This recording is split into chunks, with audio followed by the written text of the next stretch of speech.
Hello, everyone, and welcome to another episode of the Unauthorized Disclosure Podcast. I'm Kevin Gostola, and joined by my co-host, Rania Kalik. Hey, Rania. Hey, Kevin. How's it going? And we're pleased to welcome back to the show Matt Kennard, who is one of the editors with Declassified UK, a journalist based in the United Kingdom. And we're very pleased to have you again. Thanks, Matt. Thanks for inviting me back on. So just to start off the show, first off, we took a break. There's a lot going on. Rania was in Iraq. I was on a bit of a vacation. And we had this big news that broke with the appeal in the Julian Assange case that we had been waiting for the past 4 or 5 months. And there's been all this uncertainty. Of course, Julian Assange, WikiLeaks founder, is still in Belmarsh high security prison, extraordinarily kept in this prison, even though he won his case in January. The US government was able to keep him in prison. So maybe you want to speak to that and the nature of being confined to Belmarsh prison. But we got this appeal. There's going to be on limited grounds, the United States can bring this appeal. And so, before we get into any other related issues, what's your reaction to this development? Well, firstly, I can't say I'm surprised because I've done quite a lot of work about the UK side of the Assange extradition case, and before that, the Swedish case. And it's clear all the way through that the UK is basically acting as an agent for the US in just keeping Assange in legal limbo. And I'm sure you guys are aware, but I don't know if the viewers will be, that there was this leaked email from Stratfor, the private intelligence firm, which is called the private CIA, from when Assange was first arrested in 2010, where one of their people says, in a private email, says to his colleagues, in terms of strategy for dealing with Assange, pile on, keep him locked down with various charges for the next 25 years, effectively saying, look, we need to keep this guy outside of operations that he's doing with WikiLeaks and just put him in legal limbo. Now, that happened at the time of the Swedish case, and what you saw with the Crown Prosecution Service, which is the public prosecution service in the UK, was that they, at every step of the way, tried to stop the Swedish case being resolved in London. And this came out because of important investigative work by Stefania Marisi, the Italian journalist, and she got documents from the CPS where their lawyers had annotated certain documents saying things like, don't you dare get cold feet, when the Swedish said they were going to drop the case, or advising them not to come to London to interview Assange in the embassy, which, if it had happened, would have stopped the embassy standoff earlier on. And you just see this continue along all the way.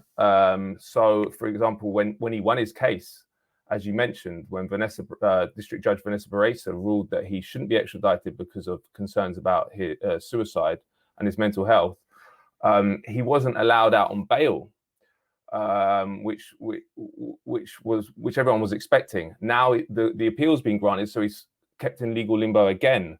And you just see it's a pattern.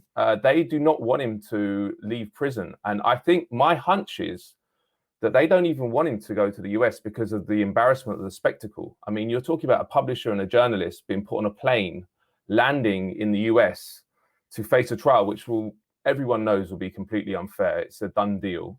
And then stuck in a Supermax for the rest of his life. That the US would prefer not to have to deal with that embarrassment, would prefer just to keep him out of action for the next 25 years, as Stratfor advised. So I think this is a continuation of the same strategy, of which the British judiciary has been a willing agent, which is a scary and worrying thing for people who live in the UK, because it shows that if you annoy or upset certain elements within the British and US state, the British judiciary offers you no protection. In fact, it becomes an accomplice to the persecution you face. And that's really become obvious in the Assange case.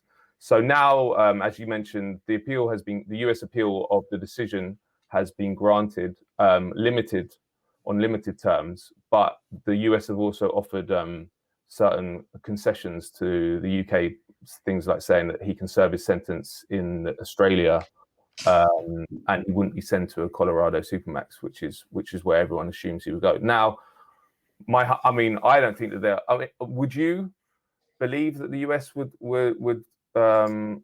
be good for their word once they had convicted Assange and send him off to Australia? I don't know.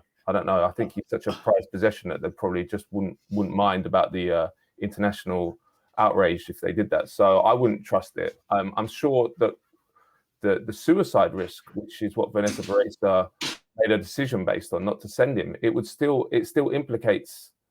It's still relevant, even if they say they're going to send him on to Australia, because it was all about him saying, I'm going to commit suicide effectively if they send me to the US. It wasn't if they send me to the US and then put me in a Colorado Supermax. It was if they send me to a US. So I'm sure if they decided, actually, yeah, we'll send him, he probably would contemplate suicide anyway, because even if they promised to send him to Australia. So, as I say, not a surprise, but sadly a continuation of a strategy which has worked up till now, apart from a brief period when independent Ecuador provided some protection against the persecution by the US and UK government.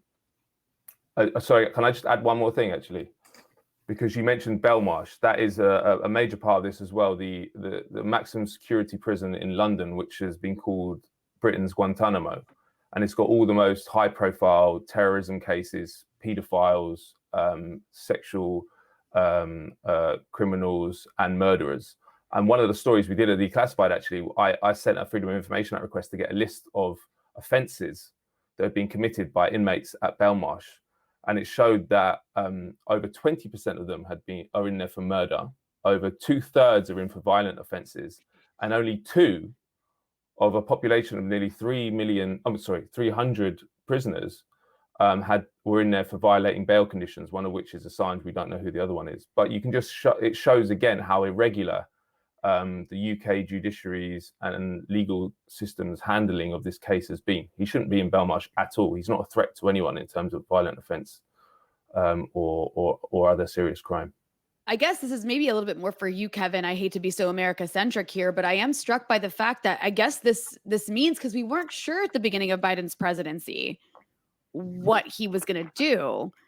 But if it's his administration that's making this argument about, oh, like, we won't put him in solitary, we won't torture him, you can still extradite him here, then it seems like the Biden administration has decided to just throw out what the Obama administration had decided about Assange and continue with the Trump administration's persecution of him.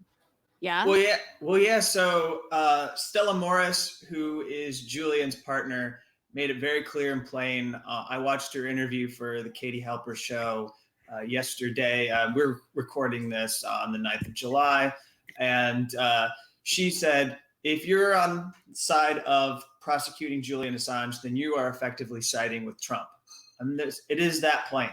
You can keep it that simple. There was no prosecution. We can quibble. We can discuss the kind of lawfare that was going on under Obama. We can debate the extent of the legal limbo that was imposed. But nobody can deny the fact that the difference between Obama and Trump is that the Trump Justice Department actually went ahead and indicted and charged Julian Assange officially and publicly and stood behind it, and also allowed the CIA to mount this campaign against Julian Assange while he was inside the Ecuador embassy. That is fact. And so if you support that, then you are on the side of Trump. All these so-called liberal Democrats who, think Trump is so bad, but then they're going to say, oh, this is okay because I don't like Julian Assange. I mean, they really do out themselves. And, the thing I would direct back to Matt here is the lack of protection for rights on the part of the UK government. I mean, there's another story that I've been following because I track whistleblower stories. And fortunately, this whistleblower is now being able to return home. But there's this whistleblower named Jonathan Taylor who was with SBM offshore. He's a British oil industry whistleblower, as I understand, and was trapped in Croatia for about a year threatened with extradition from Monaco, and the UK government did nothing to stick up for him as a citizen. He's their own citizen. Now, Julian is an Australian, but one of their own citizens was facing extradition, and they did nothing to intervene and stop it. It fell on the Croatian justice minister to actually protect him, and now finally he's likely to return home in the next week here. There's another dimension to this that I feel we should raise. It's gotten a lot of coverage, at least when we look at some of the independent media shows like this one. But while we see this appeal coming forward, we're also seeing a wider glimpse at the corruption in this case. So you talk about the fact that he's at Belmarsh prison, Matt, that's part of the corruption. Then we had this really extraordinary but exemplary piece of journalism from Stunden in Iceland on Ziggy Þórðarson.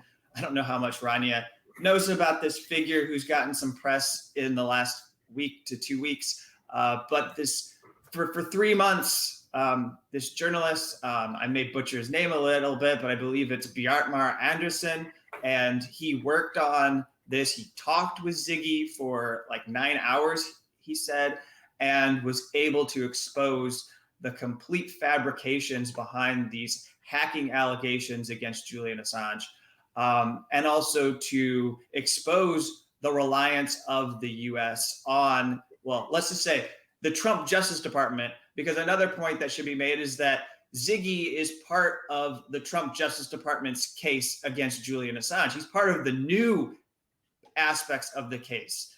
Everything else they used was recycled from the Obama administration. Ziggy represents the work that the Trump Justice Department did to advance the Assange case. And that would be what they would say. Anyways, Matt, your comment on what we've learned about Ziggy and how this adds to our knowledge of the sheer corruption around the Assange case. Well, I mean, as Edward Snowden said, it kills the case.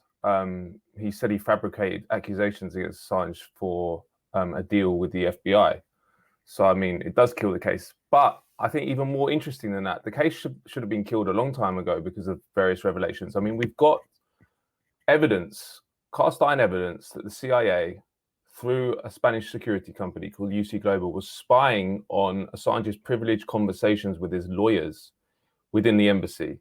Now, you can't, that is a major violation of due process that should mean any case is immediately thrown out. You can't have the prosecution or the intelligence agency behind the prosecution spying on the defendant and his legal strategy with his defense team. Outrageous. It should be thrown out. So I'm not surprised that the Ziggy revelations have done nothing. But interestingly, no media has covered it. And this has been picked up by independent journalists like Media Lens and Glenn Greenwald and various others. But it is amazing to see these huge revelations come out and just no mainstream media coverage at all. And this really goes to a point that I try and make a lot, which is that the mainstream media, particularly in the UK, because this is where a lot of this stuff is playing out, is complicit in the continued persecution and imprisonment of a journalist in the heart of London, because they don't cover this case. They don't cover the corruption. They don't cover the conflicts of interest. They don't cover the revelations like Ziggy's one. And what that means is that the outrageous nature of the case and the outrageous nature of the fact that we have a journalist in London in a maximum security prison for more than 2 years, even despite winning his case, people aren't aware. And particularly the work we've done, I think if any of it had appeared in the mainstream media, it would have had a real impact on the case and would have helped drop the case, because we've published 8 investigations now about conflicts of interest in the case. And your viewers can go and have a look, but just to give you a taste, the chief magistrate in the case, she's now moved on to a different court, Lady Arbuthnot, but she made 2 key rulings against Assange in 2019 or 2018. Sorry, she is the wife of an conservative defense minister who was involved with a right-wing lobby group called Henry Jackson Society, which has been one of the major sort of civil society voices impugning Assange since the start, since 2010, really. I mean, I would effectively call it a campaign. He was intimately involved with them. He sat on their political council up till, we don't know. I tried to find out, but they wouldn't tell me if it was happening at the same time, but he was still involved with that group when she was making rulings against Assange in the courtroom. Now, that's incredible conflict of interest. She never declared a conflict of interest. And if the media had covered it at all, people would have been outraged. In fact, she had to stand down in a case that, around Uber because of her husband's connections through another company to Qatar, and Qatar is a major investor in Uber. So that was covered in The Guardian, and then it had an impact. The mainstream media's unwillingness to look at this case at all is really facilitating the continued persecution of Julian Assange. Now, to talk about another point that you made, which was about the political nature of this case in the US, i.e. it's the Trump administration that indicted him. And it was their sort of, the momentum behind it was the Trump administration. Here, recently, a diary came out from a foreign minister. It was a foreign minister in the Foreign Office from 2016 to 19. He was called Sir Alan Duncan.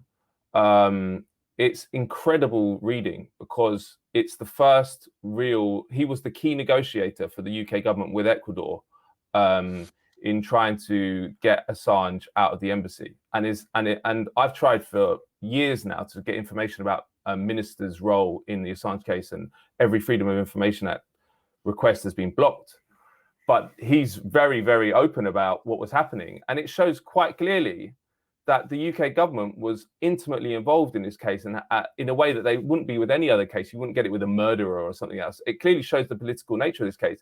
For example, after they got Assange out of the embassy, he flew to Ecuador to give a plate from Buckingham Palace Buckingham Palace gift shop to President Lenin Moreno to say thank you for handing over Assange. He divulges that he arranged a Daily Mail hit piece on Assange the day after he came out of the embassy. There was this Daily Mail piece which was titled something like "Fetid Hovel." Assange with lots of spurious claims, or there was no evidence to back them up, about him stuffing his clothes down the toilet and smearing feces on the wall. You know, those kind of things. These diaries show that he was a serving minister in the UK government, arranged that hit piece with the Daily Mail journalist and the Ecuador ambassador.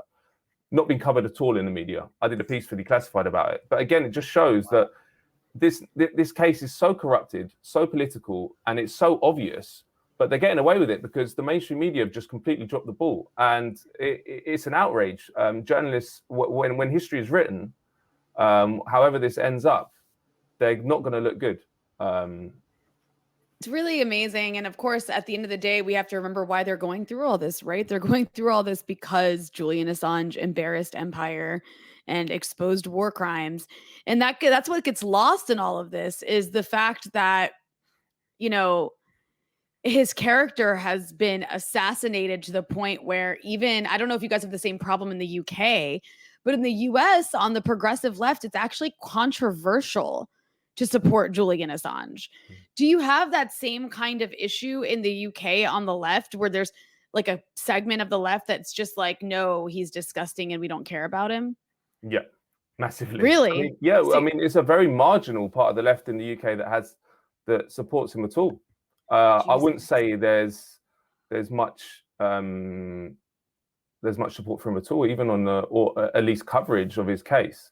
There's certain individuals that understand the stakes and understand the principles, but as you say, most of them have been brainwashed by a decade-long campaign to destroy his reputation, and I think it's the same. It's controversial, and it also costs you something to speak up on the Assange case, because, as we know, there's various smears that get attached to people who speak up on the case, and it's what I mean. The sort of the exception that proves the rule, I guess, is someone like Jeremy Corbyn and certain ministers, shadow ministers in his cabinet. They were vocally supporting Assange, but they're kind of by themselves. There's about four of them: John McDonnell, Jeremy Corbyn, Diane Abbott, Richard Berg, and people like that. They've been quite involved, but apart from that, there's silence. And in fact, the Labour Party, which actually we probably shouldn't talk about as part of the left anyway, but it is nominally, the Labour Party is led by now Sir Keir Starmer, who was the head of the CPS from 2008 to 2013.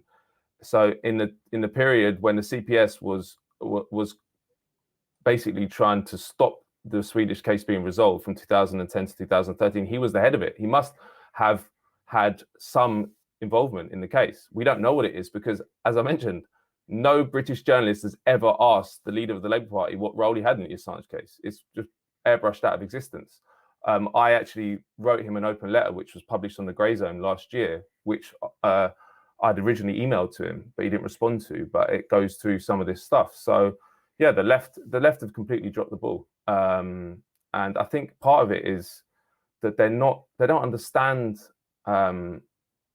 US empire and UK. Well, we're sort of a junior partner, but what you see is that the stakes, the tactics of the powerful forces, and what Julian Assange symbolizes is much better understood by people in the global south who are themselves being victims of empire. So in Latin America, you have Evo Morales, Lula, obviously the Ecuadorians under Rafael Correa, the Venezuelans. They all understand and speak out for Assange because they know what he stands for. And as you said, he exposed empire on a scale that had never been done before. And for everyone who believes in anti-imperialism, progressive politics, what he did was a major service for all of us, you know. So, but I think that when you're the left in the left in the heart of empire has been kind of mutated because of its position. There's so many forces acting on it to not speak out.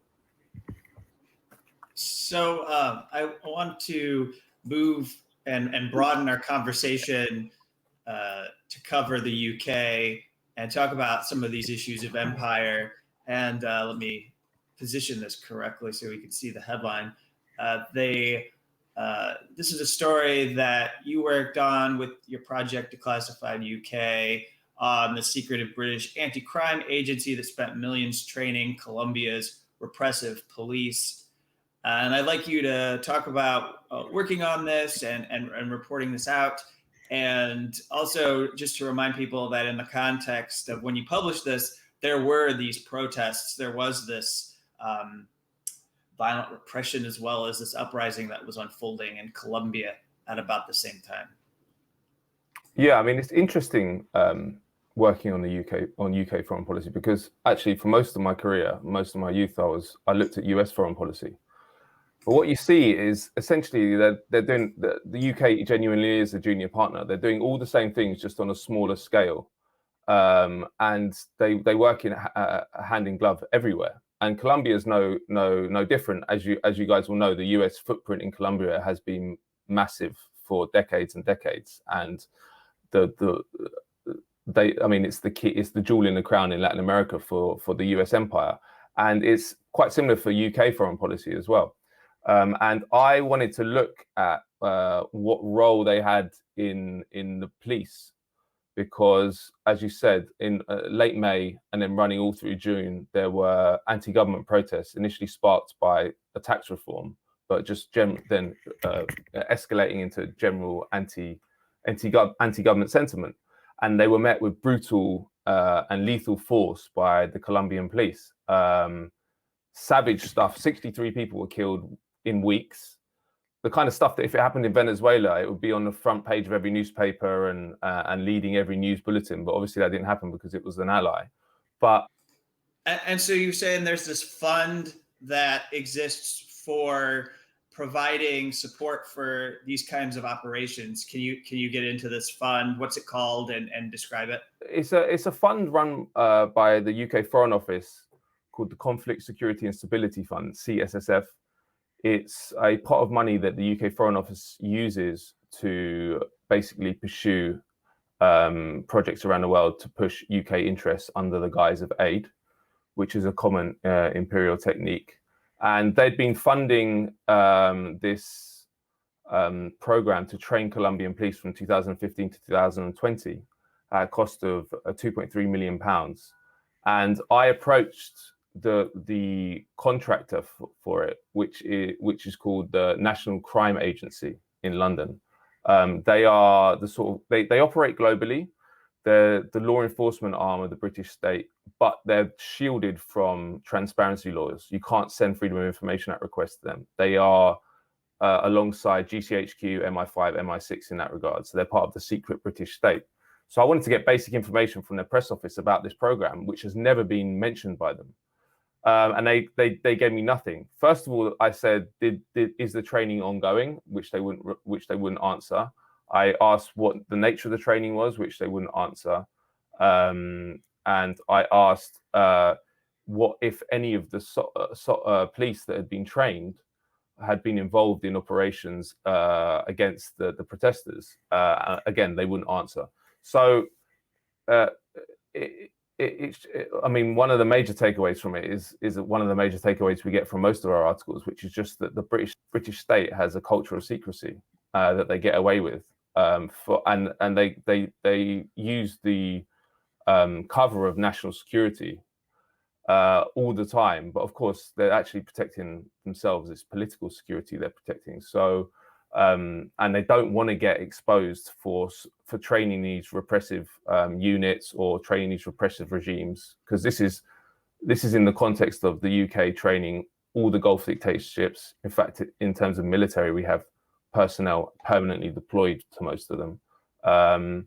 So yeah, I mean, again, the article didn't get picked up in the mainstream media, although it was the only piece of journalism that connected the UK government to what was happening to Colombia.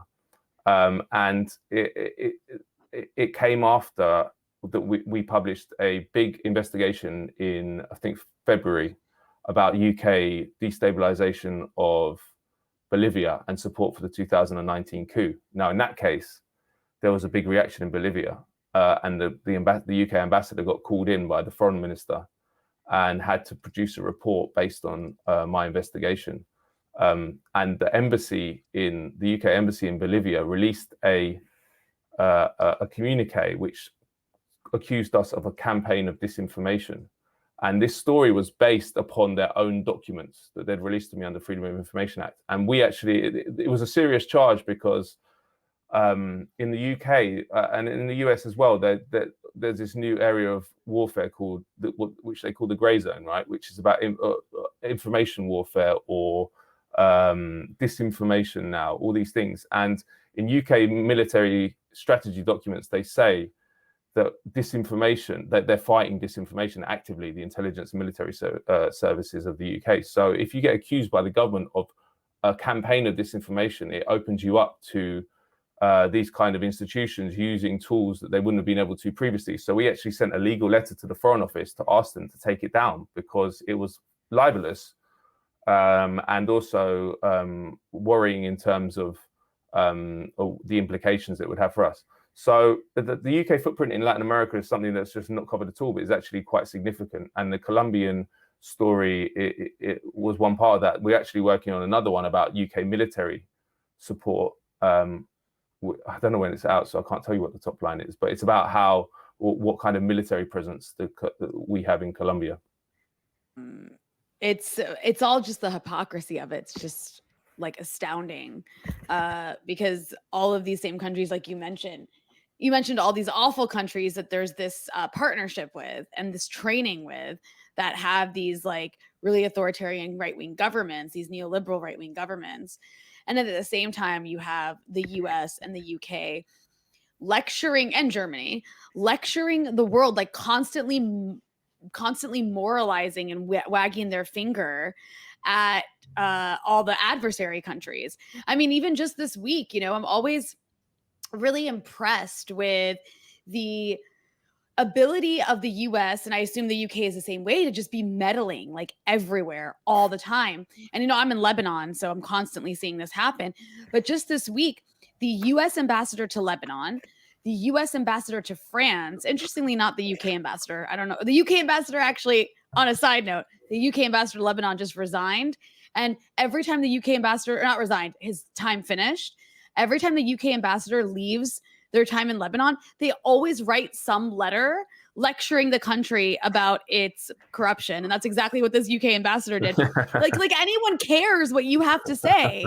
Like, go deal with your own country. You have like a clown as prime minister. And a lot of the problems in Lebanon are like literally a result of the British, mostly the French and the Americans. But anyways, back to what I was saying, the American ambassador, I can hear myself echoing for some reason. Hopefully it'll go away. The American ambassador to Lebanon and the French ambassador to Lebanon went to Saudi Arabia to meet with the Saudi crown prince to discuss the situation in Lebanon and how they can fix it. And anyways, it just, everything you're saying just blows wide open how full of shit all of these countries are. Yeah. Because go ahead. No, I was going to say that you're totally right. And if you took it seriously, you'd get really depressed. So I think I'd take it as quite funny that we live in a world and we live in an intellectual culture where they can get away with it. They can do it. They can say things like, we want, as you say in Lebanon, we think Lebanon should be less corrupt and we want Venezuela to be more democratic, while they have soldiers embedded in the personal protection force of the House of Saud, the UK. This was one of the stories. They can hold those two thoughts together because the media let them get away with it. The media, any media that was actually doing its job would be like, how can you criticize the genuine repression in Hong Kong while you're supporting the Crown Prince and the House of Saud as they murder journalists in their embassy, sort of thing. I mean, but it never gets done like that. Those two things are never juxtaposed because it goes to the heart of the ideology. But yeah, I mean, yeah. Well, with Lebanon, what's so funny about it is like all of these Western officials will be like, "Oh my God, the Lebanese government is so corrupt," and it's like, the people who are the most corrupt in Lebanon are actually your allies. Like the people who created this entire collapsing economy are the head of the central bank, who is like a very close ally of the Americans, and the Hariri family, who again, like they're basically just Saudi puppets. Like, so for them to then just be like, "Oh my God, what's wrong with Lebanese culture? It's so corrupt." Well, you've been like putting these people, you've been backing these people who caused the problem. And so it's like in Lebanon, it's it reaches an even bigger irony. Of course it does in Venezuela too, because they say they want democracy in Venezuela. Meanwhile, they're literally trying to impose somebody on the country who no one has ever voted for. Like, it's mind-boggling. And you're right. It goes back to the media portrayal of all of this. And that's why, the populations of the UK and America don't really think twice about it, because the media never questions it. They never question, like, why is Julian Assange in prison for exposing like the criminality of our leaders? It's never... A good example of that is my colleague Phil Miller, who's the chief reporter at Declassified. One of the stories he did recently, he used that Freedom House released, the US think tank, which is, I think, like 99% funded by the US government. Yeah. They release a report every year rating the freedom of each country.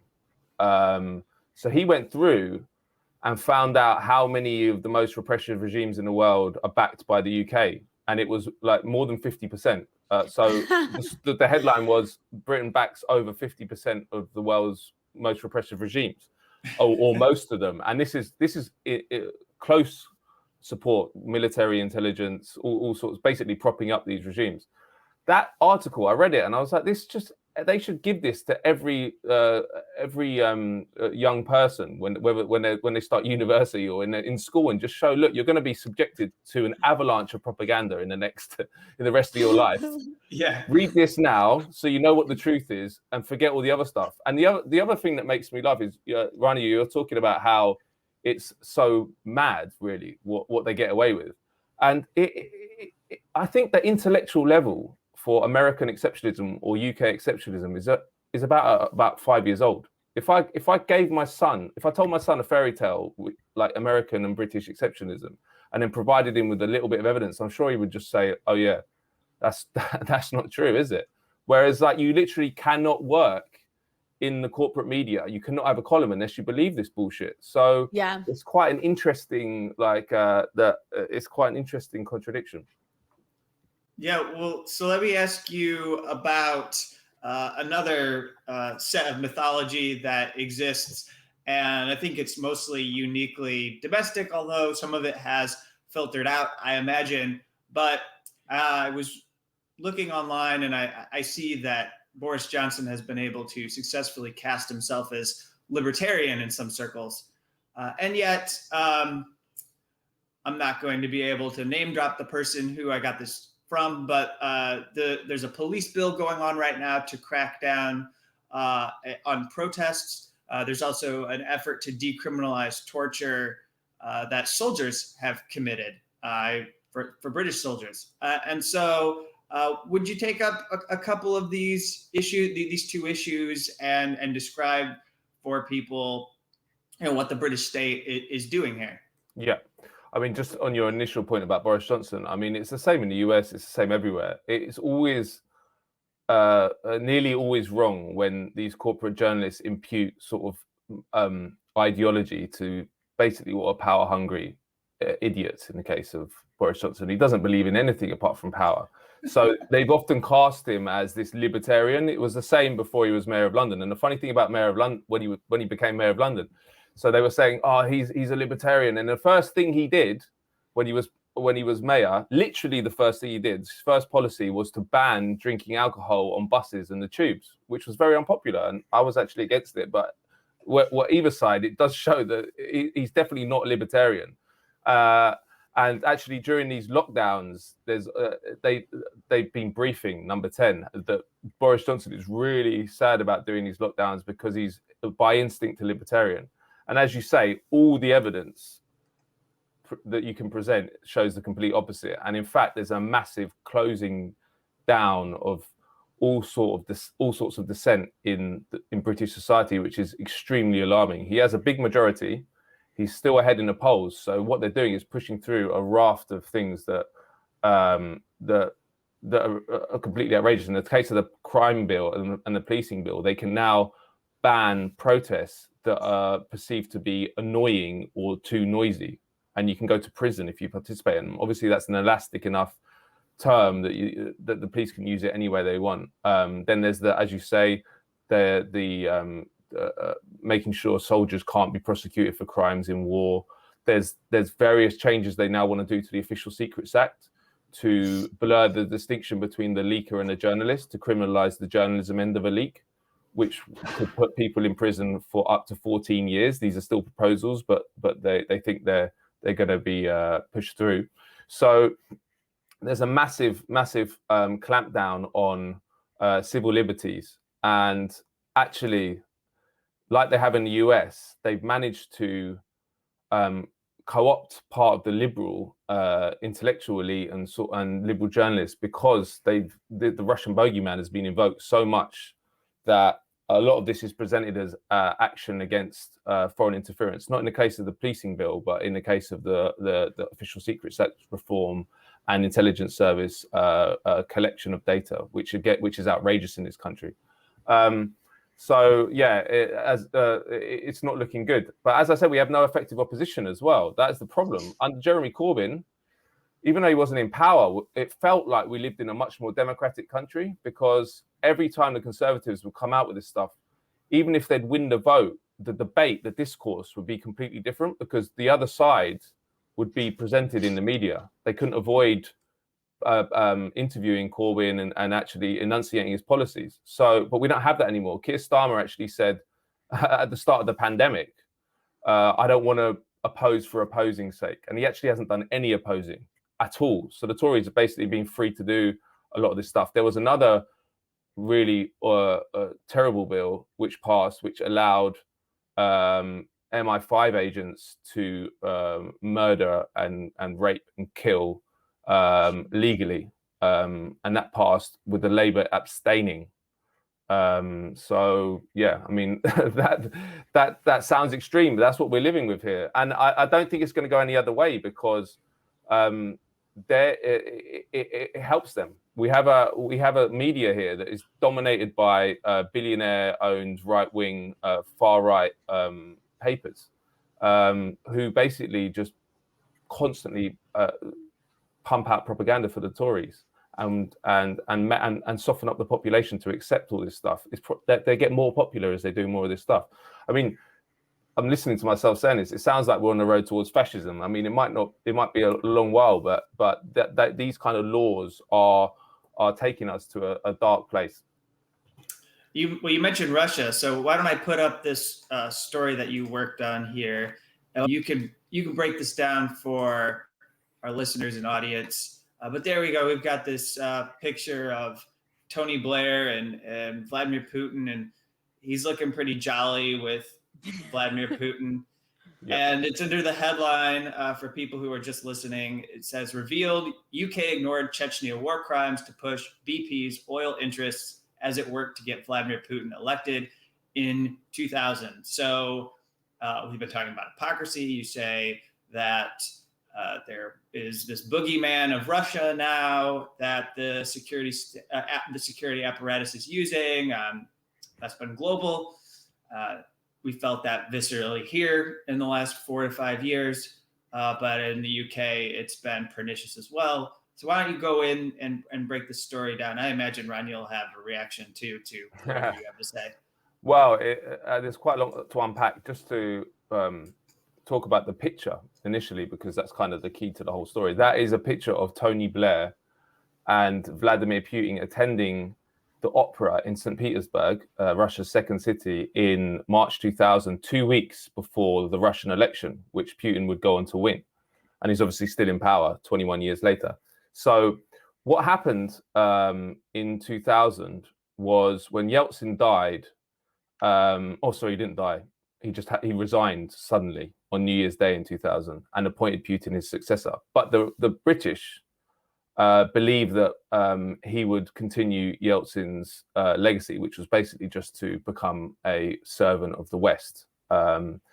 Putin was and they were worried about the communists coming back into power as well in the upcoming election. Now, Putin had been in the KGB from 1975 to 91. The UK knew this, but the KGB approached MI6 in London in 2000 and said, we need your help, and we want your help getting Putin elected in the upcoming election. Will you help us? This was divulged by Richard Dearlove, who was the head of MI6 at the time. He revealed it a couple of years ago. They said yes, and they said, okay, well, can you send Tony Blair, who was then Prime Minister, to St. Petersburg to attend the opera with him? And he did. And what I asked for, and what the story is based on, is I asked for the briefing notes prepared by the Foreign Office for that meeting in St. Petersburg. And they were really revealing, because they show that basically the UK, even though Russia at the time was engaged in a really brutal campaign in Chechnya, which started, the second Chechen war started in 1999, this is 2000. And at that time, there was a big insurgency. They'd recaptured Chechnyan territory, but there was terrorist attacks happening every day against Russian soldiers, and Russian soldiers were involved in some awful atrocities. The briefing notes don't mention Chechnya once, even though at the time Blair said, of course, I'm bringing up Chechnya, the human rights situation there. Well, in fact, they're mentioned once in the historical section, irrelevant. But they show that all the UK rhetoric at the time was rubbish, number one. Number two, they show that what was important to the British at the time was BP's oil interests, because there's a whole section where they worried about this Russian oil company, which BP had invested in, had declared bankruptcy, and they wanted the Russian government to save it. And they were telling Blair to lobby Putin about that, to save it, which they eventually did. And the Foreign Office of the UK is intimately related to BP. They're kind of hand in glove. But Tony Blair's, not to get too in the weeds, but this is quite interesting. Tony Blair's Foreign Office advisor at the time, foreign advisor at the time, went on to become head of MI6, and then the year after he left MI6, joined the board of BP. So it's all very incestuous. Anyway. It also showed basically, the briefing notes show that the UK at the time really wanted to integrate Russia into the Western ruled international order, and thought Putin would do that. And it shows what we all know, which is that they don't care about the human rights record of leaders, or the background of leaders, or the politics of leaders. They care about whether they'll take orders or not. And at that time, they believed Putin would take orders. And actually, Richard Dearlove, in his admission that they helped Putin get elected, MI6 and the UK Foreign Office, he said, I'm sure there's significant regret now within MI6 about what we did, because obviously it didn't turn out like they thought it would. Putin, whatever you think of him, led Russia down a more independent path, and definitely not under the control of the Western states as they wanted it to be. And in fact, what's interesting, and I'm working on a story on this now, is the same thing happened with Bashar al-Assad in Syria, because he became leader in the same period. And actually, Tony Blair, it came out subsequently, was planning to knight Bashar al-Assad at the time, because again, in the same way, they thought he would take orders from the West. Obviously, that didn't turn out. It didn't turn out that way either.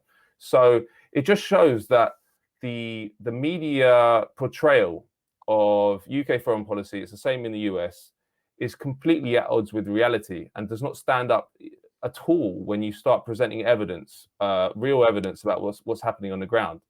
And the real movers of foreign policy are geopolitical control and corporate power and corporate ability to invest, etc. And the Putin case is a very obvious one, because now he's been so heavily demonized. People are just shocked when you say, well, we helped him get elected. But in fact, most people don't say that, because most people don't know, because again, it wasn't covered at all in the UK media. But all these truths are buried. So this kind of contradiction between what we're told and what the reality is, people don't have to deal with it that much, because in the media you can just be fed this hyper reality version of what's happening. I mean, it's you speaking about that makes me think of Saddam Hussein. Somebody who was a very good friend of the West, especially in the 80s during the Iran-Iraq War. And, you know, there's that famous photo of image, actually, the video of like Donald Rumsfeld meeting his good friend Saddam and shaking his hand. And then, of course, those same people, you know, a decade later, after 13 years of sanctions and over 500,000 children under the age of 5 dying because of those sanctions, led the effort to overthrow Saddam Hussein. So not the first time, right? Like, this is an ongoing pattern. I mean, it's even like in the case of Putin, what's funny is there's even more up-to-date stuff. Another story we did in July, I'm just looking at it now. We looked into the UK export licenses that have been granted to Russia, and it showed that that I think the 2 years following the Salisbury poisonings of the Skripals, the UK licensed £200 million worth of exports with potential military use to Russia. And I think in the year following the Salisbury poisonings, the number of licenses that were granted to Russia was the 4th highest in the world, which is just completely at odds with what we're hearing. We're hearing that the Russia's our biggest threat and we need to clamp down and kick out their diplomats. Yet at the same time, we're selling hundreds of millions of weaponry to them. But again, doesn't get covered, so no one knows.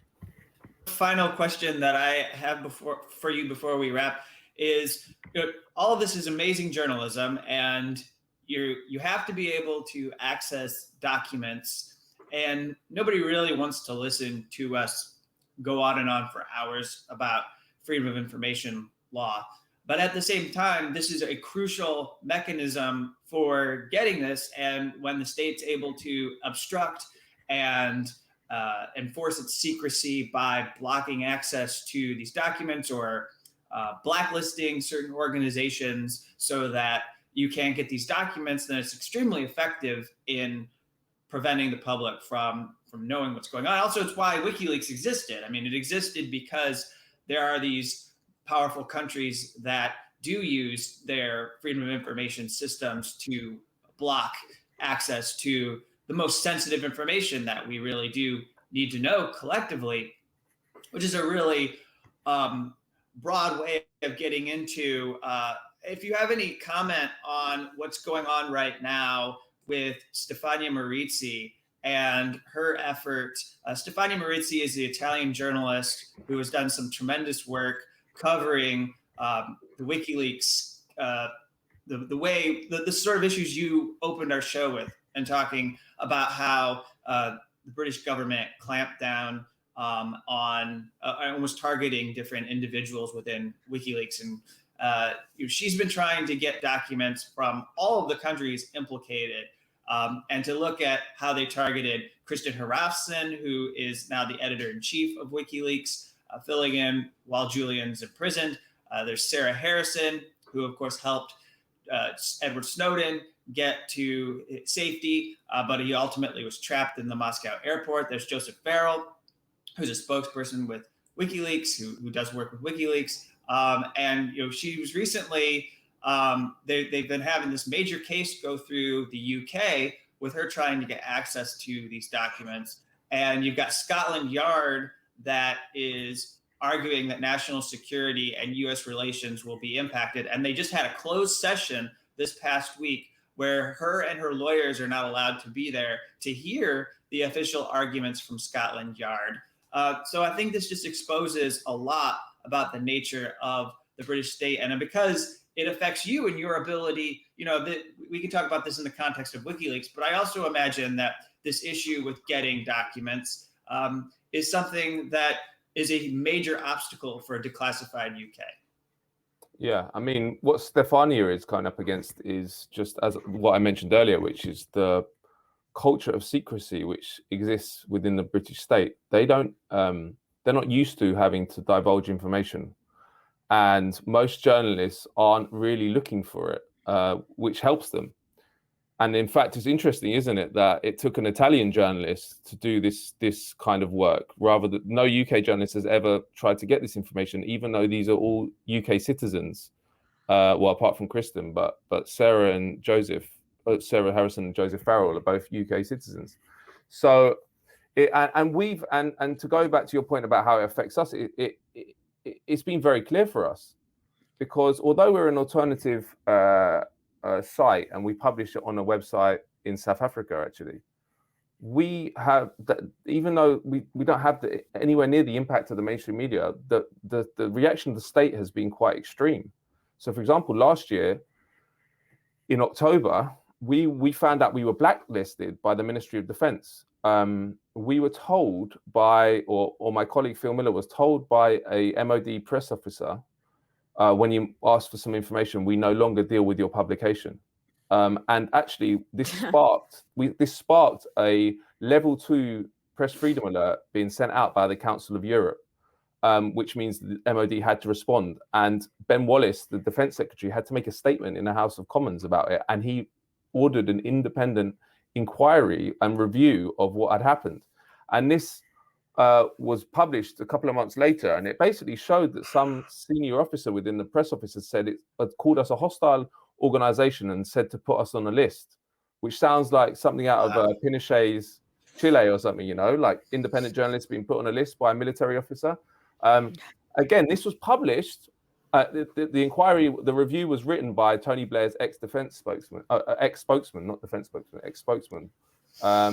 and it was published on the government website. Not one newspaper has ever written a word about it. It's been completely buried, which even surprised me, because I thought if it comes on the government website, it's been written by this establishment person, they might cover it. But again, completely ignored. After that, I found out that GCHQ, the largest intelligence agency in the UK, had blacklisted me. I got internal emails from GCHQ which showed that they stopped engaging with me when I published the first in a series of stories about their schools program. They said we're going to ignore him now. We're not going to answer his questions. One of the emails discussing me was, the subject line was, "Watch out, watch out! There's a journo about."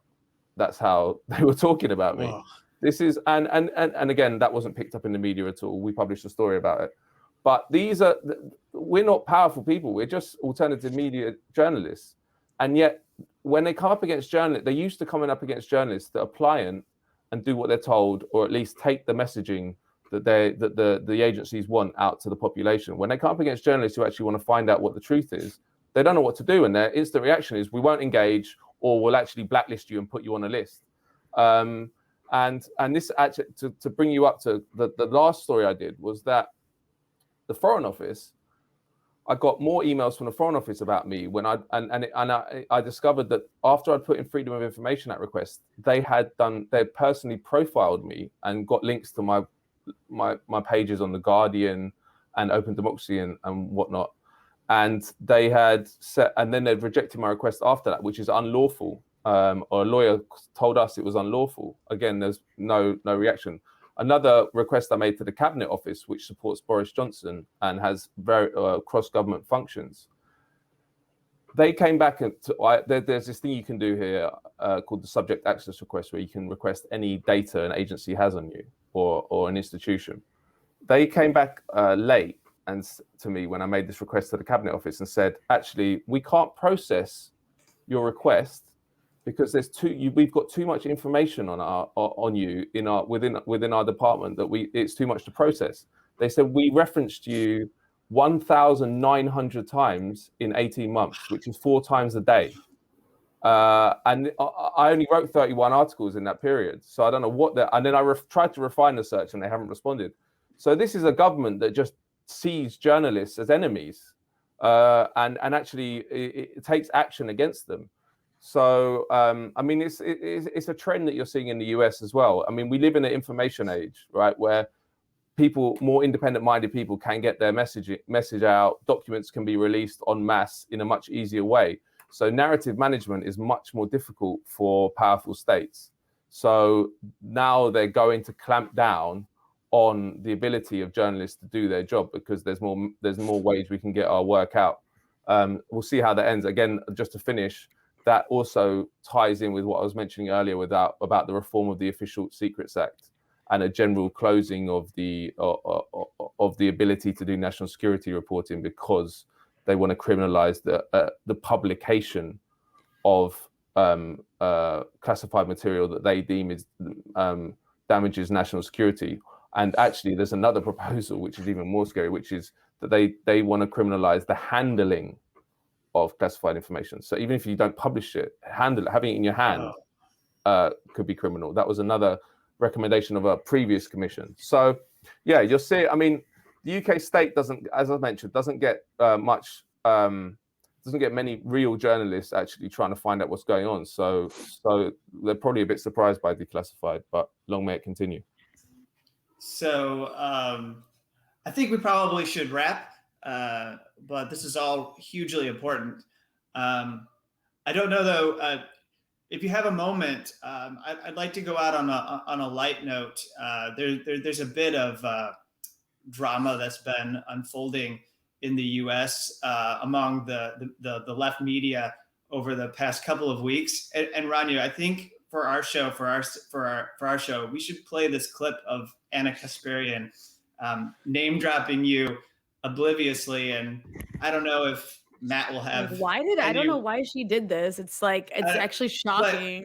But it's a hilarious commentary on media culture, and so let me pause this and pull it up. I just thought this would be just to set this up for you, Matt. I don't know if you've been following this, but American left media is basically it's a gossip column now where everybody talks shit about each other. And then people do like 12 YouTube episodes on dissecting who talked shit about who, which is a very sad, anyway. So this happened. Yeah. I didn't even know this happened until it was brought to my attention. All right. So here, we'll go out with this clip. Yoni says, hey, Anna, you should watch Rania Khalek's podcast interview with Stephen Donziger. Yeah. I've seen some of her reporting that I think, maybe she needs to do a little bit more fact checking on. But I will check out that interview. Thank you for the recommendation. I really, really appreciate it. It's on the environmental racism happening in Ecuador and the retribution. So that sounds like an interesting conversation, and I appreciate that recommendation. So my biggest takeaway from that is like, how have you not heard about Stephen Donziger? Like it's like, what, I mean, aren't you supposed to be like a media professional on like the progressive left or whatever they sell themselves as? How have you not interviewed this man? He's literally been on, even Comedy Central has interviewed Stephen Donziger. Yeah, The man's been on house arrest for the last like 2 years of his life. He's being persecuted by like a weird mix of people don't know about the story, by the way. I've done an interview with Stephen. You can go find it on Breakthrough News, but I'm one of like many. He's been on almost every single independent or left media outlet I can think of. The New York Times has not interviewed him, even though he's like a 30-minute walk away from their office. And he's being attacked by Chevron, by a Chevron legal team in collaboration with the local New York judiciary, who've put him on house arrest because he won this helped win this legal case against Chevron for basically in knowingly poisoning indigenous communities in the Ecuadorian Amazon. And it's a really stunning story. And for that to be her response to somebody on one of to one of their paid subscribers bringing that up is, oh, well, Rania Khalek needs to on what do I need to fact check myself? On Stephen Donziger? You don't even know who he is. Like, well, but it seemed pathetic. That was pathetic. Wasn't the whole thing started because she made another baseless accusation against Aaron Mate, right? About him being paid by the Russians or something. I mean, I haven't followed it too much, but it seemed to me that they basically should have just said, we're sorry, we shouldn't have done that initially. But they didn't. They doubled down and then went apeshit, and then everyone else went apeshit. And it's just... And they're continuing to do it. And I don't know if it's for views. Like, I can't understand what the motive is here to just be attacking like leftist journalists this way. I could tell though she was being as restrained as she possibly could be. She was like triggered by my name, which is strange because I've never really had any interactions with her. I've like politely disagreed with her on Twitter, and for that she blocked me. She's not a nice person. Like, I mean, I don't know her personally, but my interactions with her have been her being very mean and then blocking me. So, I mean, she's not the kind of person who likes to engage with people. It's just like she uses her platform these days. It just seems to like attack journalists whose politics she doesn't like, which I think is a really, damaging way to go about operating in this media environment, unless that is your purpose, unless you want to cause drama and like cause fighting over personalities and ego too. Like, it just seems like, this media war, obviously there's like an ideology behind it, but at the same time, it says something about left media that we're also consumed by like stupid shit like this. But I do have to say thank you to Anna for at least because it gave me an opportunity to like promote Breakthrough News. I was very happy to be able to do that. Yeah. I was going to say it might be a kind of outreach strategy, right? Because I mean, that's what rappers do when they have an album out, they start some beef on Twitter with another rapper, don't they? And then then everyone's talking about it. So well, it is benefiting. I will say that I feel like it's benefiting all the parties that have been feuding. That they've gained subscribers and likes and clicks and everyone's talking about it. So anyways, that's low grade journalism. We've been spending the hour talking with someone who does high grade journalism, and not everyone would say that, and well, the kind that requires work. I can tell. I can tell people at home that don't do this kind of thing that it takes quite a bit to figure out what documents you want, to select those, to pursue them. It requires resources, requires a lot of funds. And these are important stories that you're chasing. So why don't you tell people as we wrap here where they can go, what they can do if they'd like to further support you in Declassified UK? Yeah. I mean, I think we are doing a real public service for Britain because it's a different situation here than it is to the US. You have quite a lot of, even though it's obviously not perfect, you have a lot of journalists covering your foreign policy. Bad ones, good ones, but there's a lot of different, there's Intercept, there's all the corporate media places have a Pentagon correspondent and intelligence. Most of them are rubbish, I know, but we don't even have that in this country. We have basically no one covering UK foreign policy at all, barely anything. So that's why we started it, and we think that we are the only ones doing it at the moment in a sort of critical and rigorous way. So you can find all our stories on declassifieduk.org. We had a story out last week which revealed a secret British military unit which is deployed to Yemen. Up to 30 soldiers at an airport in East Yemen training Saudi forces, which had never been revealed before. So I mean, and we're doing a lot of stuff like that. So yeah, check us out. We don't. Yeah, as Kevin says, we're not getting into these like mad scraps with other journalists, which would probably help us, you know. I mean, it does generate some interest. Maybe we should just start doing that. Just give up doing journalism. And What you have to do is you have to start trolling Cenk Uygur and Anna Kasparian on Twitter. If you do it enough, they will mention you to their massive audience, and then that'll bring you some new subscribers. Okay. Or Rania, another suggestion: if you want to get into the Guardian, just find a way to attack Max Blumenthal in the Gray Zone on Twitter, and that'll be your badge of honor to get into the Telegraph and the Guardian. There's absolutely no way the Guardian would ever publish anything I ever written. Now I've done every bridge. You're on a list. You're on a list. Yeah, there's no way. I've never published. You're on the The first story we did for Declassified was a 5,000 word investigation of the Guardian post Snowden and how they've been neutralized by the UK security state. So I don't think they're going to. Yeah, but the trolling Cenk Uygur and stuff, I'll think about. I'll propose it at the next meeting. All right. Well, it's been great to talk to you. And I guess for those who are at home watching and for those who are listening, if you'd like to support this podcast, you can go to patreon.com/unauthorized disclosure. And then we also are pushing a Rockfin channel where people can go and subscribe and get access to other independent media content from people like Abby Martin and other friends of the show that have been on our podcast. That's rockfin.com/unauthorized And we will be back next week. Let's bring back all the lovely faces so we can say goodbye. So thanks for watching, and we'll see you all. Bye, everyone. Thank you. Bye.